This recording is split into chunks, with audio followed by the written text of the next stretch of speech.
नमस्कार साथियों, फिर एक बार स्वागत है आपका आपके अपने चैनल ज्ञान पे। ज्ञान गेट योर एम नाउ।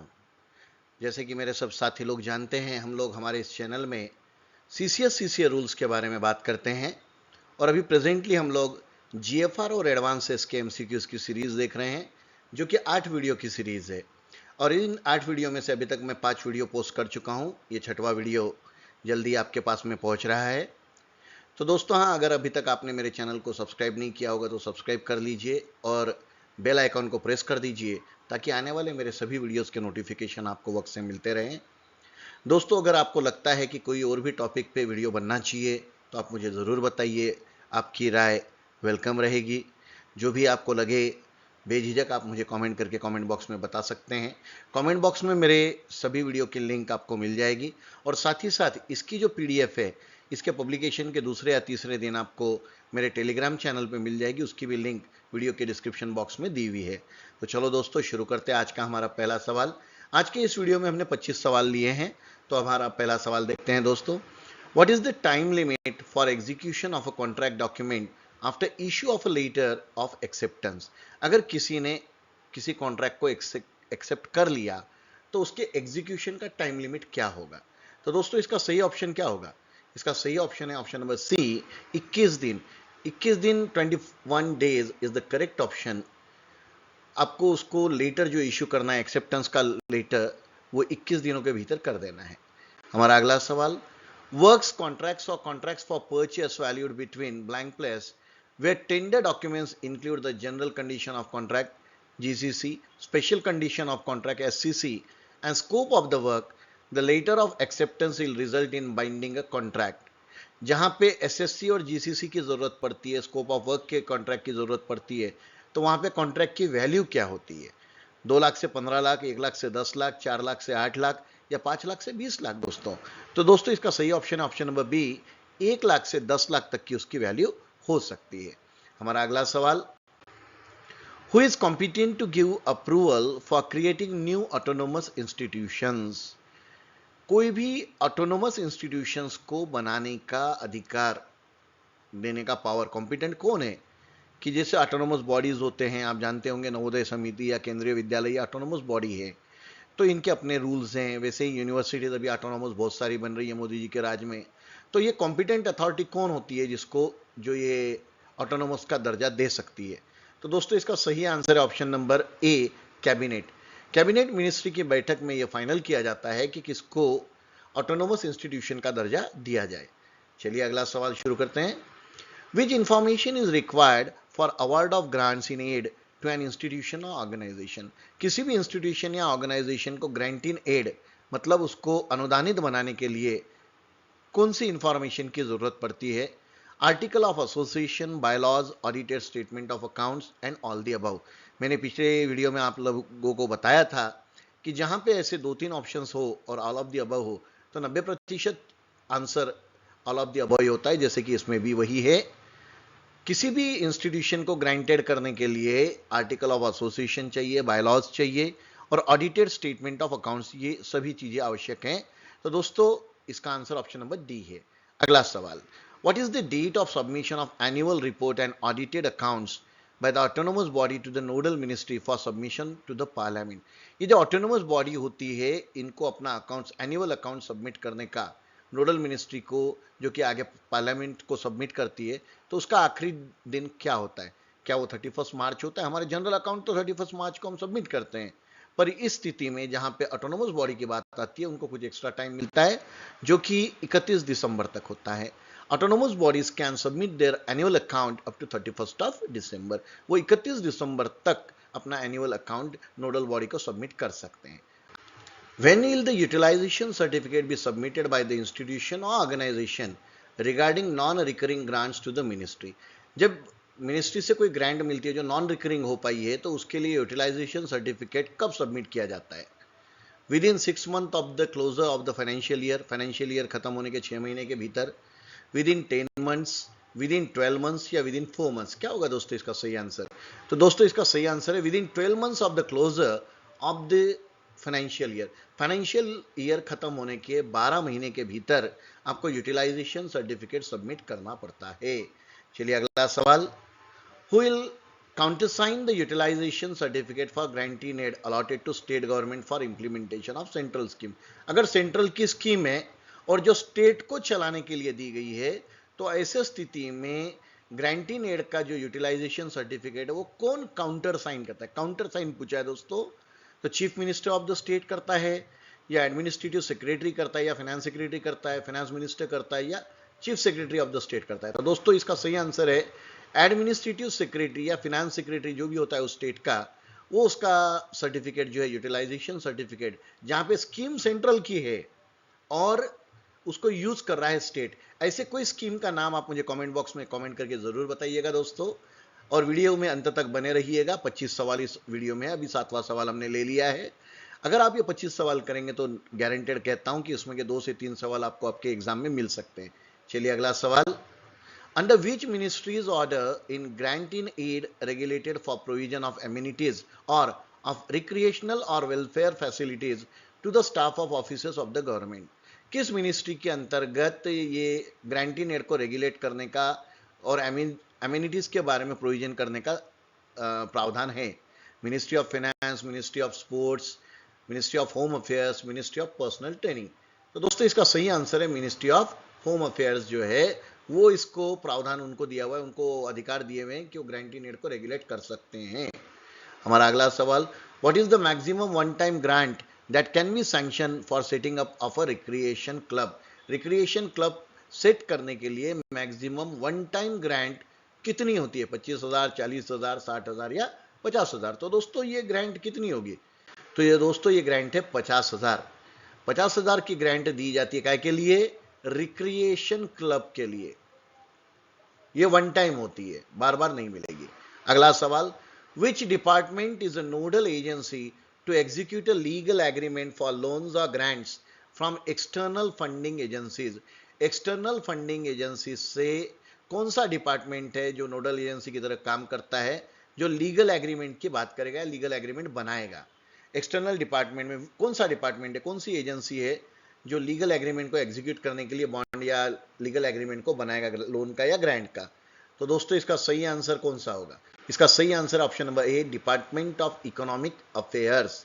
ये जो डिपार्टमेंट ऑफ इकोनॉमिक अफेयर्स होता है ये लीगल एग्रीमेंट को एग्जीक्यूट करता है। चलिए अगला सवाल, एक्सटर्नल एड फॉर प्रोजेक्ट्स और schemes of the government comes from. ये जो भी गवर्नमेंट की जो स्कीम्स या प्रोजेक्ट्स होते हैं इसके लिए एक्सटर्नल एड कहां से आती है? Bilateral and multilateral sources, world bank, loans from banks, other countries, कहां से आती है? तो दोस्तों इसके लिए जो भी एड आती है, जो भी ग्रांट आती है, वो बायलिटरल और मल्टीलिटरल सोर्सेस से आती है। काय के लिए? तो हमारे गवर्नमेंट के जो भी प्रोजेक्ट्स होते हैं या स्कीम्स होती है उसको फंडिंग करने के लिए। अगला सवाल, which article of constitution of India speaks about the limits on government guarantee. Government जो गारंटी लेती है उसको बताने वाला इंडियन कॉन्स्टिट्यूशन का कौन सा आर्टिकल है? आर्टिकल 290 है या 92 है, 289 है या 291 है? तो दोस्तों इसका सही जवाब है आर्टिकल नंबर 292। ये जो आर्टिकल है कॉन्स्टिट्यूशन का हमारे, ये गवर्नमेंट द्वारा जो भी गारंटी ली जाती है उसकी बात करता है। हमारा अगला सवाल, which department has powers to grant government of India guarantee. कौन से डिपार्टमेंट को यह पावर है कि जो गवर्नमेंट ऑफ इंडिया की तरफ से गारंटी देता है? Department of expenditure, department of communication, department of economic affairs या डिपार्टमेंट ऑफ फॉरेन अफेयर्स? तो दोस्तों इसका सही आंसर है डिपार्टमेंट ऑफ इकोनॉमिक अफेयर्स। तो मुझे आप कमेंट करके बताइएगा कि अगर आपका बैंक में पैसा है तो अगर वो बैंक डूब जाती है तो उसको पैसा देने के लिमिट कितनी है, मतलब गवर्नमेंट ने कितने हद तक की लिमिट गारंटी लिए रखी है कि उतना पैसा वो आपको वापस करेंगे? टेक्निकल सवाल है, थोड़ा सोच समझ के जवाब दीजिएगा, कमेंट बॉक्स में बताइएगा। चलिए अगला सवाल, what is the rate of fee on guarantee for external borrowing. जो भी हम एक्सटर्नल बोरो करते हैं, उधार लेते हैं, उसकी गारंटी फीस कितनी है? रेट जो है उसकी फीस कितनी है? 3%, 1.20%, 3.5%, 2%, क्या है? तो दोस्तों इसका सही आंसर ऑप्शन नंबर बी, 1.20%। ये फीस के रूप में लगता है गारंटी के लिए जब हम एक्सटर्नल बोरोइंग लेते हैं तब। What is the penalty for non payment of guarantee fee on the due date. अगर हमने ड्यू डेट पे गारंटी फीस पे नहीं की तो उसकी क्या पेनाल्टी लगती है। अभी हमने पिछले स्लाइड में देखा 1.20 के हिसाब से वो लगेगी, पर अगर हम टाइम पे वो पे नहीं कर पाए तो कितनी पेनाल्टी लगती है। Double the normal rates, thrice the normal rates, 4 times the normal rates और नो पेनाल्टी। तो दोस्तों इसका सही आंसर है option number A, double the normal rates. अगर आपको 1.20 लग रही है, अगर आप पे नहीं कर पाए टाइम पे गारंटी फी, तो वो फीस हो जाएगी डबल, मतलब आपको 2.40% के हिसाब से आपको गारंटी फीस पे करनी पड़ेगी। हमारा अगला सवाल, what is the maximum limit of government guarantee to be consider for the project loan. Project loan के लिए गवर्नमेंट गारंटी की मैक्सिमम लिमिट क्या है। 80% of the project loan, 75% of the project loan, 60% और 50%, क्या होगा। तो दोस्तों इसका सही आंसर है मैक्सिमम लिमिट पूछा है यहाँ पे। ध्यान रखिए दोस्तों, मैक्सिमम लिमिट है 80% ऑफ द प्रोजेक्ट लोन, इसकी गारंटी गवर्नमेंट ले सकती है। हमारा अगला सवाल, which ministry is competent to approve government guarantees. Government guarantee को अप्रूव करने का काम किस मिनिस्ट्री द्वारा किया जाता है। तो दोस्तों वो किया जाता है मिनिस्ट्री ऑफ फाइनेंस। तो आप कमेंट करके बताइएगा कि अभी वर्तमान के फाइनेंस मिनिस्टर कौन है। Which ministry's approval is necessary for continuation of an existing post beyond the specified duration. अभी जो भी एक पोस्ट है क्रिएटेड है और उसको स्पेसिफाइड ड्यूरेशन लगता है, तो ऐसे किसी पोस्ट के बारे में भी आप लोग बताइएगा कमेंट करके। उसको अगर कंटिन्यू रखना है तो किस मिनिस्ट्री का अप्रूवल आपको चाहिए। Ministry of law, ministry of labour. दोस्तों ध्यान से पढ़िएगा, सवाल बहुत इजी है, आंसर क्वेश्चन में आंसर है इसका। मिनिस्ट्री ऑफ फाइनेंस, जो भी मैटर आपको पोस्ट को एक्सटेंशन देना है, एग्जिस्टिंग पोस्ट को एक्सटेंशन देना है, उसका ड्यूरेशन बढ़ाना है, तो पैसे की बात आ गई, और पैसे की बात आ गई तो फाइनेंस मिनिस्ट्री का अप्रूवल लेना आवश्यक है। अगला सवाल, all proposals for increase in emoluments for an existing post shall be referred to the ministry of for approval. जो भी प्रपोजल्स है इंक्रीज, किनका भी जो एमोलमेंट्स है, उनको जो भी भत्ते दिए जाते हैं, वेतन दिए जाते हैं, जो एग्जिस्टिंग पोस्ट है, तो उनको अगर अप्रूवल लेना है तो किस मिनिस्ट्री का लेना पड़ेगा। Home affairs, finance, personal and training, external affairs, किसका लेंगे दोस्तों। नेचुरल है, अभी मैंने बताया आपको, जहां जहां पैसे की बात आ गई तो वहां पे फाइनेंस मिनिस्ट्री का काम बढ़ गया। इंक्रीज इन एमुलमेंट्स, एमुलमेंट्स मतलब किसी को भी जो पर्क्स दिए जाते हैं, भत्ते होते हैं, डीए होता है। अभी डीए का वर्तमान रेट क्या है ये मुझे कमेंट करके आप लोग कमेंट बॉक्स में जरूर बताइएगा दोस्तों। चलिए अगला सवाल, a report of transfer of a gazetted government servant is made in. कोई भी गवर्नमेंट सर्वेंट का जब ट्रांसफर होता है तो उसकी एक रिपोर्ट बनती है, वो जीएफआर के कौन से आर्टिकल में बनती है। 15, 16, 17, 18। तो दोस्तों वो बनती है जीएफआर 16 में। जब भी किसी गवर्नमेंट गैजेटेड ऑफिसर का, गवर्नमेंट सर्वेंट का ट्रांसफर होता है तो उसकी एक रिपोर्ट जो बनती है वो जीएफआर 16 में बनती है। हमारा अगला सवाल, how many copies of a service book shall be maintain for a government servant. Government servant के लिए सर्विस बुक की कितनी कॉपीज मेंटेन की जानी चाहिए। महत्वपूर्ण सवाल है, बहुत सारे डिपार्टमेंट ये करते नहीं। तो दोस्तों इसका सही आंसर है ऑप्शन नंबर बी, 2। 2 कॉपियों में उसका सर्विस बुक होना चाहिए, मेंटेन करना चाहिए। और आजकल तो ई सर्विस बुक भी चलने लगे हैं, पर अभी भी बहुत सारे डिपार्टमेंट अंधी रेस में ही दौड़ रहे हैं, अभी तक हो नहीं पाया, पर आशा करते हैं कि जल्दी ये सर्विस बुक ई सर्विस बुक में ट्रांसफर हो जाएंगे। हमारा अगला सवाल, what is the cost of service book recovered from the government servant in case of a copy of service book is lost. अगर गवर्नमेंट सर्वेंट के पास दी गई सेकंड कॉपी लॉस्ट हो जाती है, अगर वो हमसे कॉपी मांगता है तो उससे कितनी कॉस्ट रिकवर की जा सकती है सर्विस बुक के कॉपी के लिए। 5 रुपए, 100 रुपए, 300 रुपए या 500 रुपए। तो दोस्तों ये अमाउंट है 500 रुपए, क्योंकि अगर 500 रुपए वो देगा तो थोड़ा सीरियसली अपनी कॉपी को संभाल के रखेगा सर्विस बुक की, और ये उसकी ड्यूटी होती है टाइम टू टाइम एंट्री उसके सर्विस बुक में भी वो करवा के ले। Next, what is the due date for submission of TA claim on completion of journey. अगर कोई कर्मचारी किसी प्रकार की यात्रा पे जाता है तो उसका जो अलाउंस है, वो अलाउंस को क्लेम करने की ड्यू डेट क्या है। With in 30 days, with in 1 year, with in 15 days, with in 60 days, कितनी है दोस्तों। तो दोस्तों वो है विद इन 60 डेज। पर ये किस केस में है, क्या उसने एडवांस लिया तो भी वो 60 डेज में कर सकता है कंप्लीट। थोड़ा कमेंट करके बताइएगा दोस्तों। हमारा अगला सवाल, what is the time limit for submission of LTC claim after completion of return journey when LTC advance is drawn. अगर किसी ने लीव ट्रैवल कंसेशन के टाइम पे एलटीसी ली है और एलटीसी का एडवांस लिया है, तो एलटीसी से वापस आने के बाद कितने दिनों के भीतर उसको अपना क्लेम सेटल कर देना पड़ता है? तो दोस्तों वो करना पड़ता है 30 डेज के भीतर। पर आप बताइएगा कमेंट करके, अगर उसने एडवांस ही नहीं लिया हो तो कितने दिन के भीतर वो क्लेम सेटल करता है? हमारा अगला सवाल, what is the time limit for submission of LTC claim when advance is not drawn? अभी मैंने आपसे पूछा कि जिस केस में एडवांस ही नहीं लिया गया हो तो एलटीसी क्लेम सेटल करने के लिए कितनी टाइम लिमिट है? तो दोस्तों वो टाइम लिमिट है 3 महीनों की, मतलब 90 दिनों की। अगर आपने एडवांस नहीं ले रखा होगा तो आप 3 महीने तक अपना एलटीसी क्लेम सेटल कर सकते हैं।